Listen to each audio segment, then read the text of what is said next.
So anyway, today, I loved his topic, that's what we agreed upon, angels on our doorstep, because he walks with the angels. So please give a nice warm welcome to Gandalf Bock.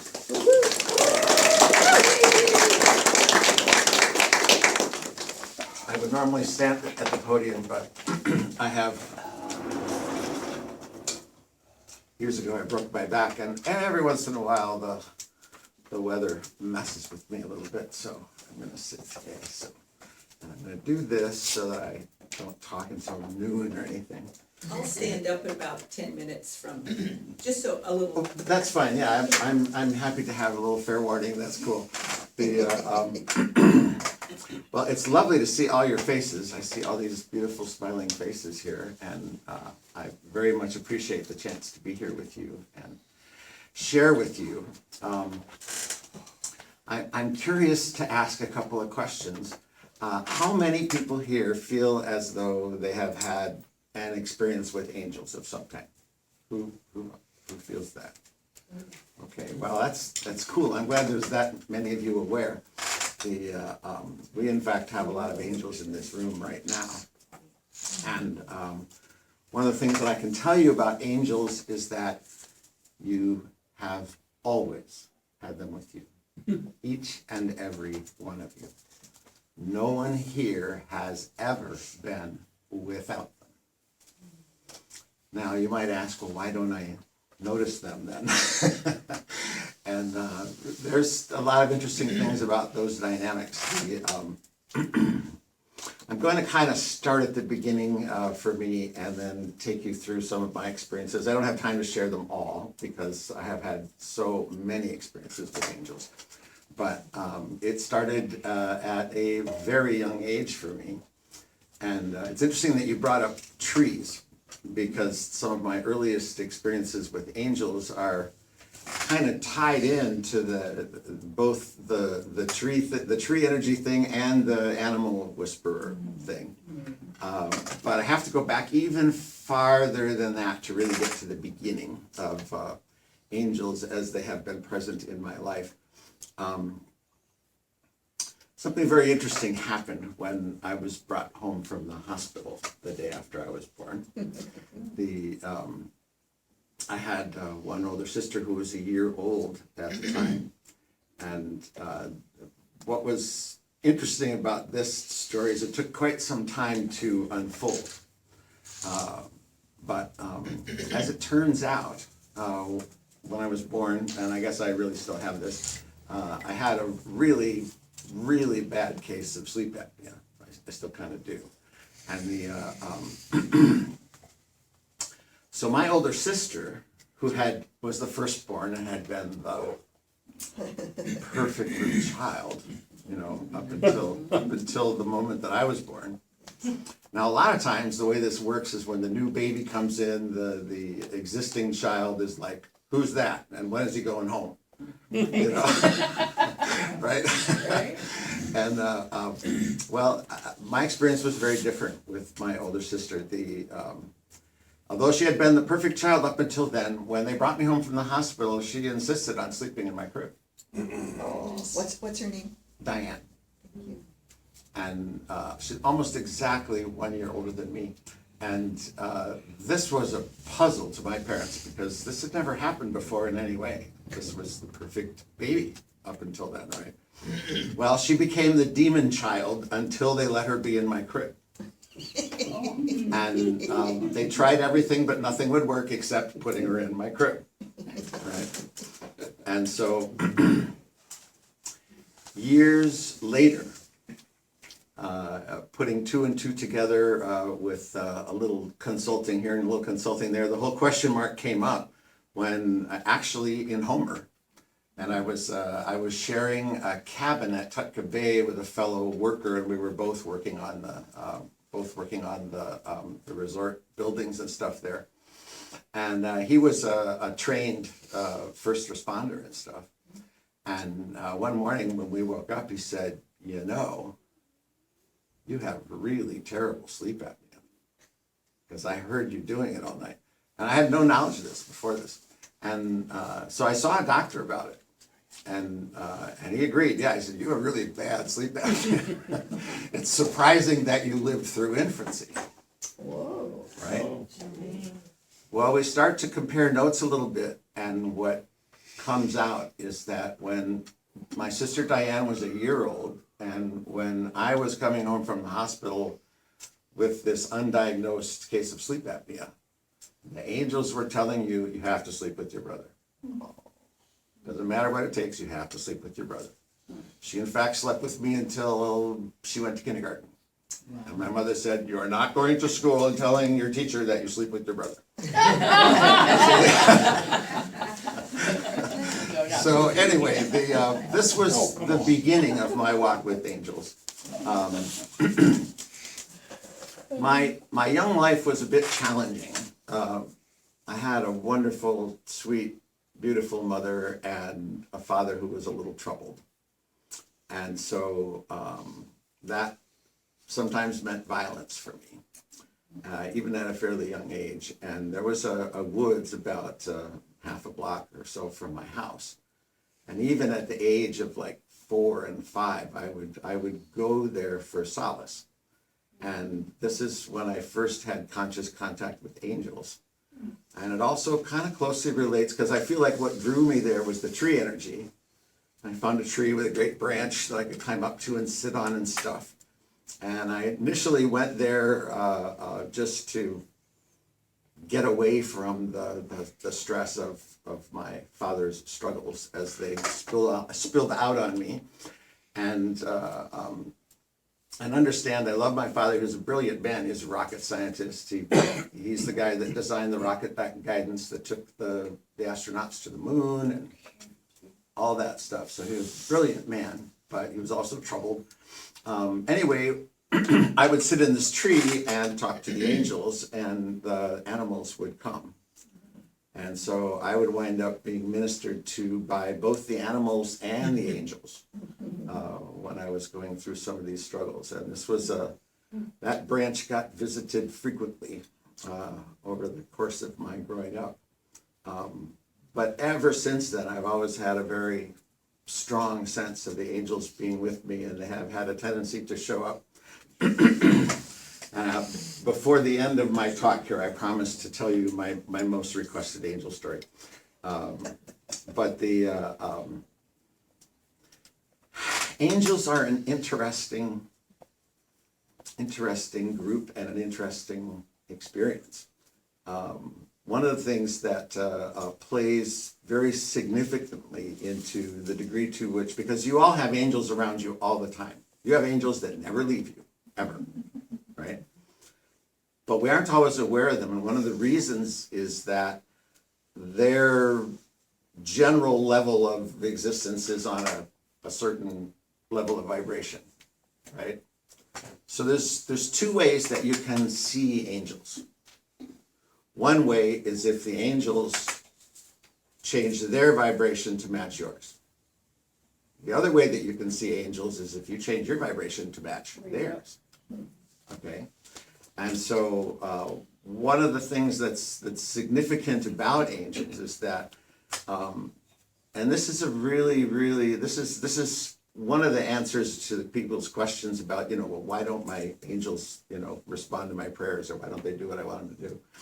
Well, they're not our gophers any more than God is. There's a lot of people that treat God like their gopher. Dear God, I want blah, blah, blah, blah, blah, blah, blah. Can it be here by Tuesday, please? And this, of course, isn't the reality of who we are relative to God, but neither is it who we are relative to angels. And there's a number of reasons for this. One of them is that angels will never do anything that will increase your fear. And you might not think that having an angel appear to you would make you afraid, but you might be surprised. What's the first thing they say? All the stories about angels, they always say the first thing. What do they say? Don't be afraid. Yeah. Fear not. Be not afraid. Those phrases show up over and over and over again with angel stories. And we have a little bit of a tendency to superimpose, our own cultural ideas about angels that have sprung up through rather unhealthy religious organizations And so we have some of these very, kind of almost medieval concepts about angels and who they are and what they are and what they do, and, the whole appearing in the clouds with wings and, all that stuff. And so it's, to really understand angels, one has to begin to think about how does the divine mind see me, right? And one of the most important things about that is the reality that all this stuff that we've gotten through many cultural avenues that really are aspects of judgment and condemnation in one way or another. This has been the problem with traditional Christianity, for example. There's a huge amount of guilt and fear that's tied up in that. And so the angels are never going to lead us anywhere fearful. And what this kind of gets into is the question of what's real and what's not. Now, this whole world that we experience is an illusion. It is not real. Einstein has even confirmed this in something like 1934 when he said this, the world is an illusion, albeit a persistent one. Right? And science and spirituality have kind of gone like this and met at a sort of common point there. Spirituality has been saying this for years, and science is now confirming, yep, there's nothing there. And so angels are very aware of what's illusion and what's real. And only what God has made is real. So you are real, and the angels are real.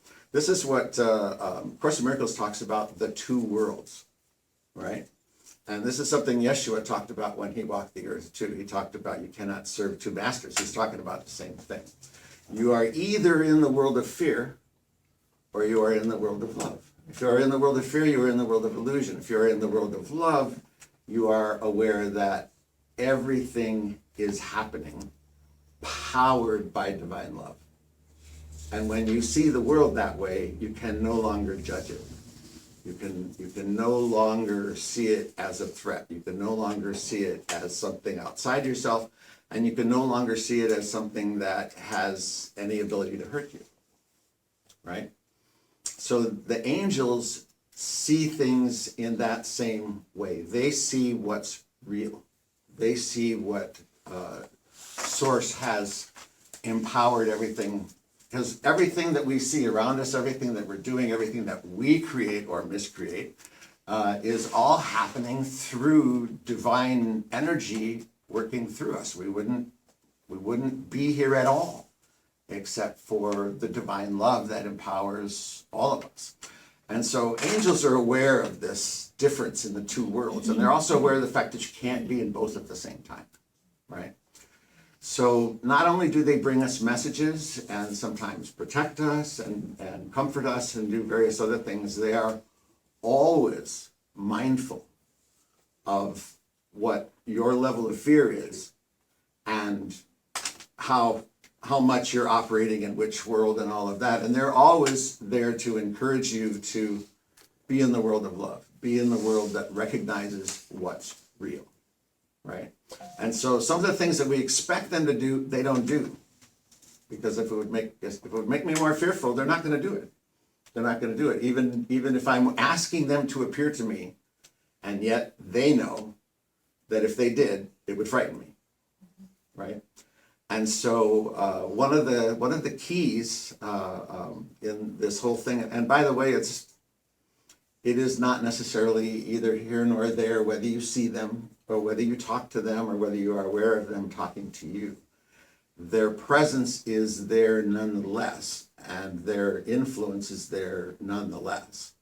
So that it's not really a matter of, it's like I'm not, sometimes people want to see me as somehow special, right? Because I have had a lot of experiences with angels. And this is not the case at all. If anything, I'm just clumsier than everybody else and I need more help. Okay? So don't believe the specialness idea for a second. Course in Miracles says everyone is special and no one is special, right? Each of us has a special role to fill, but none is better than anyone else. Even Yeshua himself made that very clear. He said, all the things that I do, you're going to do and more. And more. So the relationship that we have with angels is an eternal one. It's one that is been there since before we were born, and will be there long after we leave these bodies. And so every one of you can go home today rest assured that you have angels watching you, guarding you, helping you, encouraging you. How you experience it depends on where you're at and what you need, and the angels are always tuning into that. They are always quite aware of your vibration, and they are always quite aware of what your level of fear is and what things you are struggling with and all of that. So they are deeply informed, and at the same time, their only motivation in dealing with you is the love that they have for you and fulfilling that role and being there for you. So, what is it that makes things happen with angels? What is it? And the real answer is that they are not only messengers, protectors, helpers, teachers. They are doing all of these things with us on some level, and the level in which it is happening is entirely up to where we're at, because they will always meet you where you are. The idea that you have to raise yourself to some enlightened level before they'll be there for you, poppycock. Pure and simple. That is just not real. What's real is that they're always there, and they are always in your corner. And what level your experience is at is purely going to be a matter of your readiness for it, your openness to it. You might think you're really open to angels, but like I said, the angels can sense very deeply what's going on with you, and we sometimes aren't aware of the fears that we carry. It's sometimes that's why we need to do some shadow work on some of our stuff to get that stuff to come out. Because we don't like those uncomfortable things, and we often kind of push them down and want to focus on something else. And so angels are there to help us with that.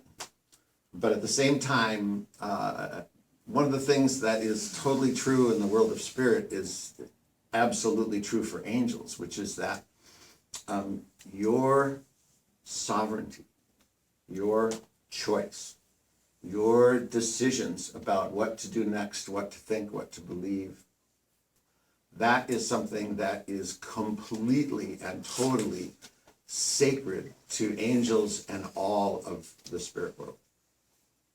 It's you are God's child, and your sovereignty is supreme.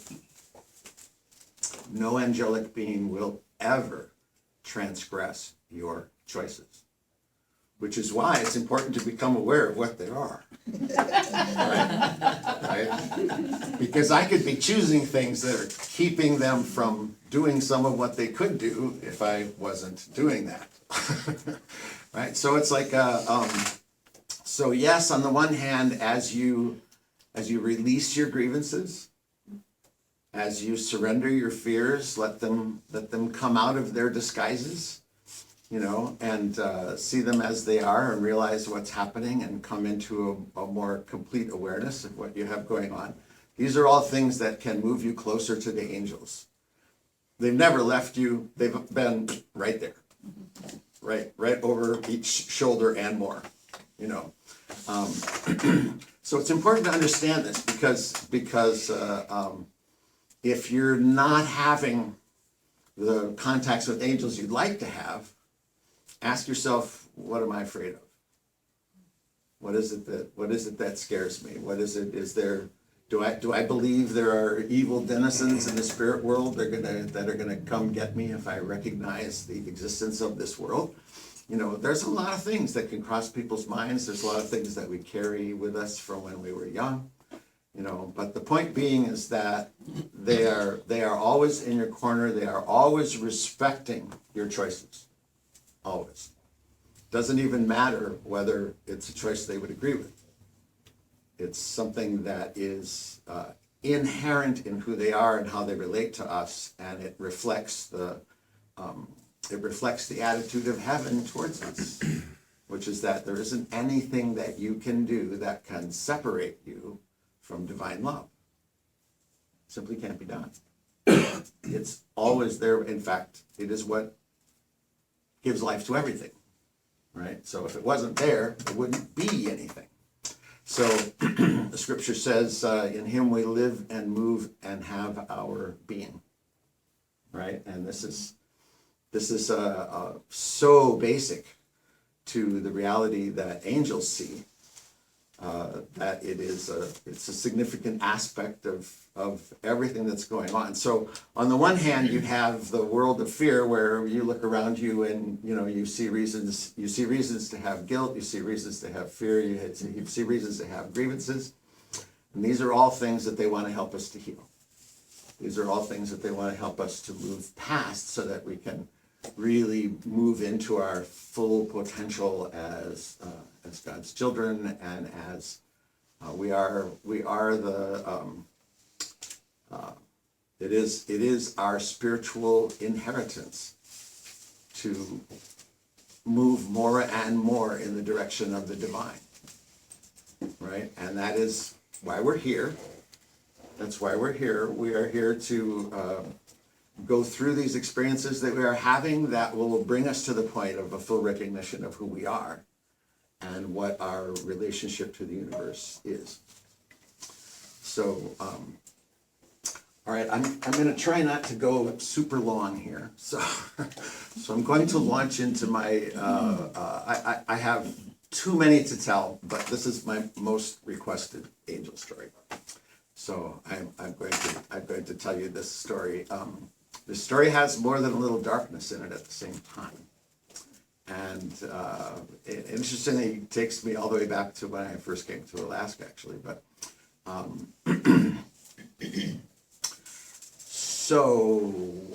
the way back in the 90s, I had a rather unfortunate moment. And I found myself witnessing 3 police officers committing felonies. And to make matters worse, they became aware of my observing them committing felonies. And probably the other thing that also did make it much worse is the fact that these very same police officers were essentially the mafia's pet cops, right? They get paid on the side and do favors for the mafia. That erodes your moral sense pretty quickly when you're living life that way, that's for sure. But anyway, so this set the stage for a multitude of attempts on my life. Some of them coming from policemen and some of them coming from assassins and stuff like that. So it was a very, very dangerous time in my life. But my angels were fully on guard.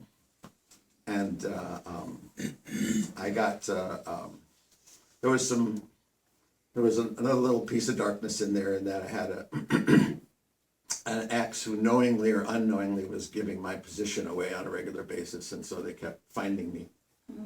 And so I was incarcerated like 6 different times. False arrests. They'd see me and they'd arrest me, and then they were trying to build me a rap sheet, get me somewhere where they could do something to me. And I slipped away the first 5 times, and number 6, they got very serious about it. So, so basically I'm just driving down the road, and they knew where I was because I had just left my exes. I had been with my kids.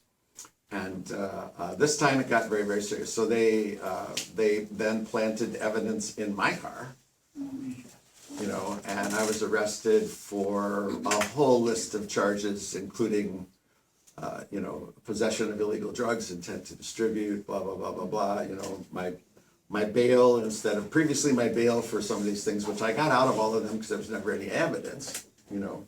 But, and that eventually happened with this too. But anyway, so then instead of going to like something like a police station or a county jail, I went to this, they took me to this very serious prison kind of place. And so the guy's checking me in, you know, the guy that gives you the orange clothes and, you know, all that stuff. He's checking me in and putting my stuff into an envelope. And there's these two really big sergeants come in, guards. And it's like, he can't go to population, he's gotta come with us. And the little guy that's taking in the stuff, he's like, he kind of whines. He's like, but I'm not done yet, I gotta do blah, blah, blah, blah, blah, blah, blah. And they give him the don't make us kill you look. And he shuts up and they take me. And he and I never even finished the stuff that was supposed to be done. It was just, they took me. And they took me immediately to the Capitalist Crimes Unit. And everybody there but me was either a murderer, a rapist, or both. So this was very interesting. Obviously, things were not on the up and up any more than the previous times, but it has now gotten very serious, right? And so the first night that I'm in the cell, my cellmate is a little guy. He's about 5'5", about 140 pounds. And although he is a killer also, I don't think he did it with physical strength. He didn't appear to have it really. So the first night was fairly uneventful. I quickly got acquainted with the routine of spending the night there because they would turn off the lights at 10 o'clock, and if anybody made noise after that, they'd yell at you and threaten you with violence and stuff like that. And the guards walked through past all the cells every 2 hours during the night. So at 10 o'clock we went to bed, and at midnight the guards walk through and they delight in slamming the doors as they go. So nobody gets to sleep past any of those walkthroughs because they slam the great big doors, and it's, nobody sleeps through that, right? So it's the guards' fun time, as they get to go around slam the door. But that happened at midnight and 2 and 4. And that night and every other night that I was there, that happened except the next night. The next morning, the previous roommate was led off somewhere else, and a new roommate was brought in. Oh, great. A gentleman by the name of Mr. Barty. Mr. Barty was an African-American man, about 6'5", maybe 270 or 80 pounds. Maybe 1% body fat, maybe as much as 2% body fat, but this man had nothing to do all day but go to the gym. So they bring in Mr. Barty, right, and we go through the usual routine of being in the day room and all that stuff, So at bedtime, I'm doing what I always do before bed. I'm sitting on my bed and I'm meditating, and it's almost 10 o'clock. And a little voice says to me, stay right where you are and only say what I tell you to say. Right? A minute later, they turn off the lights and, tell everybody to be quiet and go to sleep. I don't know if it took even 5 minutes, but Mr. Barty started to pick a fight. And it was kind of the typical bully scenario of starting a fight. It starts out with verbal, and then it's a build-up, to getting violent. So he's doing his attitude build-up thing, his bully thing, right? And finally he comes at me. And when he's about maybe 5 feet away, beyond my reach, beyond his, something stops him. He looks very puzzled. So he kind of draws back for a minute, catches his breath, does whatever he's doing in his own mind, and starts up again. And once again, there's the whole bully buildup that happens, you know, and then he comes at me again and again. He's like stopped about 5 feet away from me. He can't get to me for some reason. Now, as I stay in this state, and he's having a conversation with me, and I am telling him what the angels are telling me to say, but I don't remember any of it. I really don't. I was simply being a channel. I was just letting it pass through me, and I was just, you know, so I can't really tell you much of anything about what I said to him, although we were in conversation this whole time. But anyway, as I had been there a while and had been meditating and was now really, really focusing on the little voice, I began to see that there were angels that were around me in a semicircle from this wall at the head end of my bunk to this wall at the tail end of my bunk.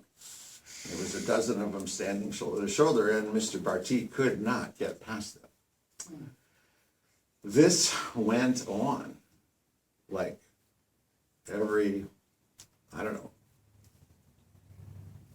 probably a dozen times, maybe 15 times. It went on until I remember it was 4:30 in the morning.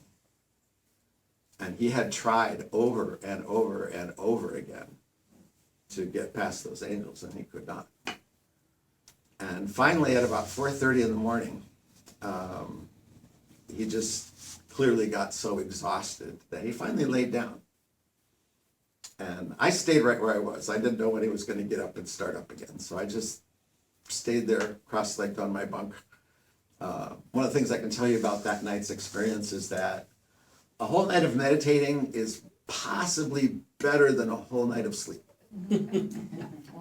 It was like I was amazingly awake and energized. I was bright-eyed and bushy-tailed, you know, after meditating all night, even though there was this whole conversation going on that I was part of, but at the same time, I was just letting it pass through me. So this is miracle number one. The angels have saved my life. It's very clear that he was supposed to kill me that night because the guards never came. The guards were in on it, and so there was no midnight walkthrough, no 2 a.m. walkthrough, no 4 a.m. walkthrough, and the fact that he was shouting half of the time, and they never came on the intercom and told them to be quiet or we'll come in there and hurt you, you know, which would be the normal situation if you made any noise during the night.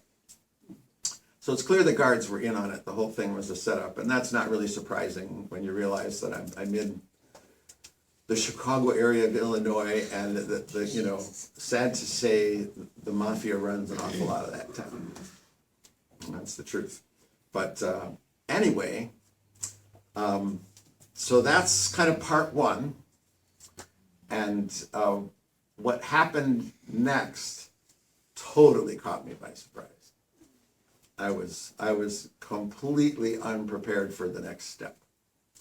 But at 6 o'clock, they turn on the lights, open the doors, and of course, all this commotion has been going on all night, so that every single prisoner in that unit is fully aware that stuff's been going on, you know, because there's nothing to stop them from hearing him while he's been doing this all night, you know. So they were pretty much expecting to see Mr. Barty walk out and have the guards go in and drag me out by the heels dead. That's pretty much what those other 35 prisoners were thinking, right? So when the guards opened the doors in the morning at 6, Barty is still in the bed asleep. So I do what I'm supposed to do, just get up and walk out the door, right? So I got up and walked out the door, and I heard 35 hardened criminals go all at the same time. I don't think I'll ever hear that sound again. Certainly not from those same voices. But Anyway, they were of course shocked that I wasn't dead because of how huge and clearly dangerous Barty was. And the guards had to go in and like kind of kick his butt. He was like not getting out of bed, you know. So it was a very interesting couple hours there. And it didn't hit me right away, but as the morning, probably by about 10 o'clock, I realized what the second miracle was. Anybody have a guess? He was dead. What's that? He was dead. No, he wasn't dead. You were befriended by these was hardcore crippled. criminals. In a sense, what had happened is Mr. Barty was the alpha prisoner. What does that mean? The alpha prisoner in any prison is generally the most dangerous prisoner. And he generally lords that over the rest of the population and requires favors of them, and they have to like give respect, and they have to, if he wants their cigarettes, he gets them, right? And that's who Mr. Barty was. He was the alpha prisoner in the capital crimes unit of that prison, right? Now I was the alpha.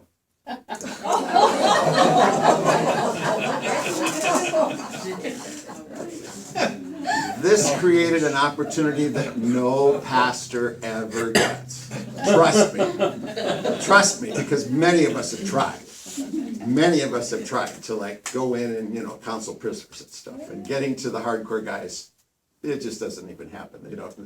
They won't show up to a 12-step meeting. They won't come in for a counseling session. They're like, you know, not interested. So now I'm noticing the reality of this, partly because these guys are giving me small, little, subtle salute sort of things and stuff. Right? They're all showing me their respect. They're showing me that they recognize, you know, that I'm the new alpha, right? So what this means is that I can talk to these men, and they'll give me honest answers. You can lie to your wife. You can lie to your mother. You can lie to the warden, but you do not lie to the alpha prisoner. Because it could get you dead. Basically, is the psychology behind that. So it's like, you do not lie to the alpha prisoner. So all these guys that pretended that they were innocent confessed that they were guilty. And I was rapidly in a situation where I was spending my whole day counseling these guys. And some of them were more into it than others. But the reality is that all of them would talk to me. Except, well, there was like 3 that were so mentally ill they shouldn't have been there in the first place. One guy couldn't do anything but pace. And if you interrupted him, he got hysterically upset and stuff like that. And some of those guys shouldn't have been there. They should have been in a psych hospital. But with the exception of those 3, everybody else would sit down with me and I could ask them questions and talk to them. And they would tell me the truth and we could talk about reality. So I got to counsel all these hardcore guys, you know, for like 3 weeks, another 3 weeks or almost a month that I was there. One of them in particular, there's 2 pieces that I have here, and it's like I don't know the actual course of events of all these things, but I do know certain things.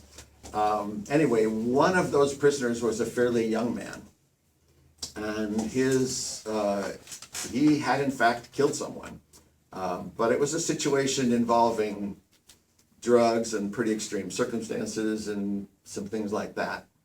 And he was very, very interested in learning what I had to teach, and I wound up just kind of teaching him maybe 2 hours a day, just teaching him Course in Miracles off the top of my head.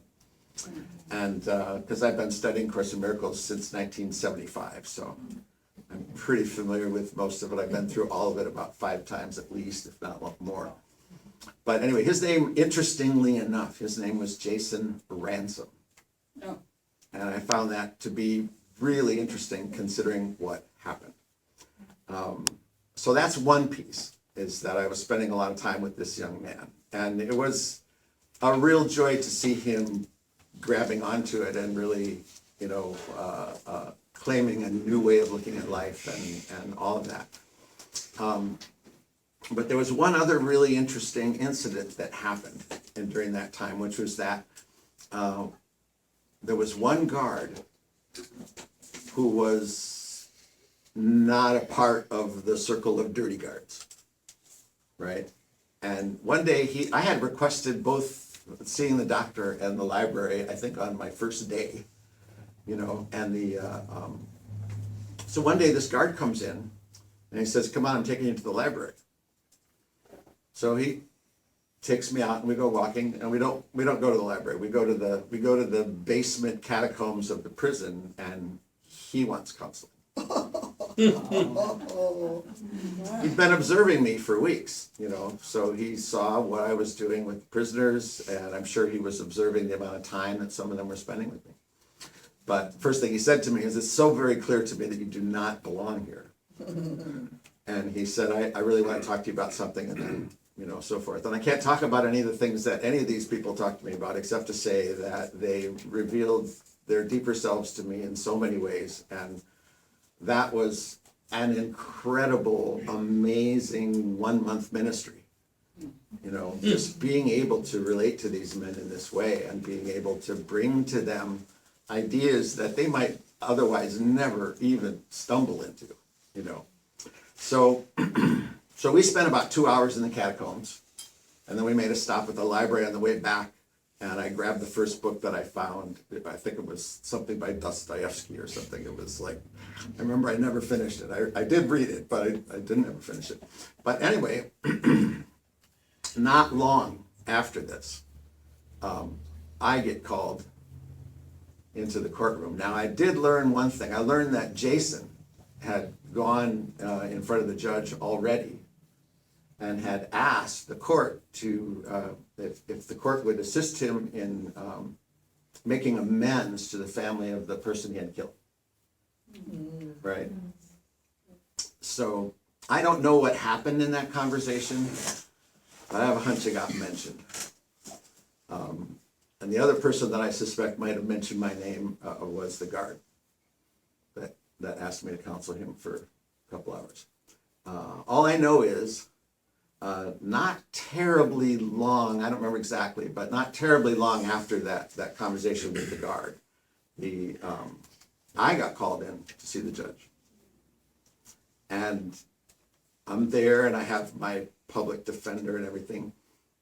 And he motions myself and my public defender over to the bench, and he motions the DA to come over, and he leans over and he quietly says, "I want you to go over there in the corner with this man's public defender, and you're going to put together the best deal I have ever seen. And if you don't, I'm letting him go right now." Right. So obviously I'm getting out of there. They go do that. They put together a sizable document, 21 points, this is, urine tests and parole officers and, all these things, right? And so, and they come back and they give this document to the judge. The judge takes his pen and he crosses off numbers 1 through 20.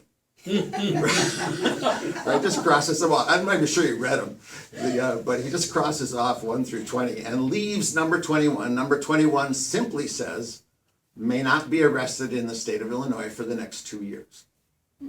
Right? But I wasn't required to stay in the state of Illinois. Right? So he saw that I was set up, and he was getting me out of there, is what he was doing. And so as soon as I had that, I could leave the state and therefore avoid ever being arrested there again, which is what I did. But anyway, so that's my angels in prison story. It was amazingly positive experience. I don't know how else to say that to you. It's just like when I was passing through that experience, when I was sitting there talking with Barty, sitting on my bunk, I was never afraid whatsoever. I had angels talking to me. And I was so aware of everything that they had done for me, there was no moment in that entire experience where I was afraid. Because I knew that I had powerful companions. I'm pretty sure those 12 angels were archangels, to tell you the truth. Did you ever talk to Barty after the fact? They took him away and he never showed up again. Okay. pretty sure he was in solitary for failing. Pretty sure. Pretty sure. Did the angels have wings? Angels can Be of any? do the kinds of things people would do if they had wings, but that is, of course, just an anthropomorphic projection that we have. You know, they are really not physical to begin with. They can change their vibration, they can appear to you, they can do a great many things. But they can fly, but they don't need wings to do it. So they don't have wings in the sense that we've, seen in so much popular stuff. Yes. So, is there an intercession between Holy Spirit and the angels? Well, yes, for sure. What is it? Well, you're talking about two different expressions of the same divine love. There is the principles involved, the ways that, Two-ness, not one. well, it is oneness, but you're looking at different aspects. When you use those different words, you're looking at different aspects. It's just, I've got a foot and I've got a hand, but I'm still me, and so you could kind of see it in that same way, is that the Holy Spirit and the angels are both part of God, is all one? Yes, of course. That cannot be any other way. There's really only one of us here, right? It's like, yes, you have a question. The idea of the guardian angel or the angel, do we always have to ask for their assistance, or are they always there giving us that opportunity to assist? They're always there. It is not necessary for you to ask. I didn't ask for the archangels in prison. I was just doing my usual before bed, connecting with God. And what happened next was just simply was done because the need was seen. And so I didn't say, send me angels to protect me from this big guy, Just You being recognized and present. participated too. What's You- that? You recognized and participated that was energy was coming through to you. You didn't ignore it. Right, and that is an important point, because if you're not fully open, if you're not fully welcoming to what the angels are bringing you, they're, like I said before, your choices, your sovereignty is paramount with both the Holy Spirit and the angels, undoubtedly. And so it's like, if you're not ready for it, if you're not open to it, if it's going to scare you, if it's, you know what I'm saying? It's like they are sensitive to all these things, but it isn't required that you ask.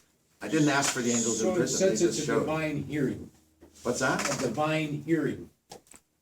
I'm not sure what you mean by that. Well, it's beyond just hearing, Well, yeah, no, it's not body. It's It's not a body. divine It's hearing, it's It's a knowing, maybe. right. it's a knowing, yeah. Right.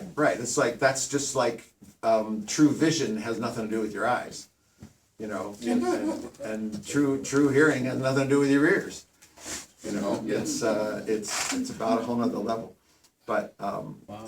I know we've run a little bit long, but I want to answer any questions that you have, so please ask. What's something that we could do that would bring the angels joy? Oh goodness. Well, every time you choose love, they're dancing.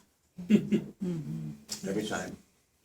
Every time. They rejoice in every success that you have. And every time you choose love, they dance. Totally. Gandalf, you're gonna hang around afterwards too, so that can. I am, for a and little bit? I wanted to ask if we could have a sign-up sheet for people that might be We were gonna bring that up, yes. interested. We haven't figured out exactly when, or where, but if you're interested in more of what I teach, I was thinking of offering, since a lot of people here are pretty familiar with Course in Miracles already, yes? Right. So I was thinking of teaching the way of transformation and the path to mastery, which is kind of like Course in Miracles 2.0. Right, and we can but- definitely have that sign-up sheet there for anyone that's interested in, we just have to figure out the night or the time, maybe even after, an Adam you know, so we can figure that out. I'm very open about that. My schedule is reasonably open. I'm dedicating a certain amount of time to helping my host, but I should be able to work with whatever works for the center. And so I would just ask you if you're interested in that. Maybe we could Please have a sign up. show of hand, you know, of anyone that might possibly be interested too, and find out, you know, just kind of ask the audience who might be interested in that, so we have an idea. Right, well, that's why I was saying have them sign up, and that way we have a list of people and phone numbers, and we can let everybody know what night Yep. we decide on and like that. But it's something I'm very happy to do. I'm open to contributions for my support, because I do need that. But so far, it's always worked out, you know, one way or another, wherever I have been. And I am here to serve. I am here to be truly helpful. I also do counseling work and whatever, so if there's anyone that is seeking something of that nature, I'm happy to work with you. And yeah, I'm excited to be here. I'm really happy to see all your happy faces. And you know, if there's an interest, I would love to start teaching here for the time that I have. I may only be here a couple of months. So, you know, it's something that won't be a forever kind of a thing, but I'm definitely happy to do it, so. You're like an angel passing through. I guess that's a fair comparison, yes. So, anyway, thank you for your time. Let's give him a big and hand, your attention.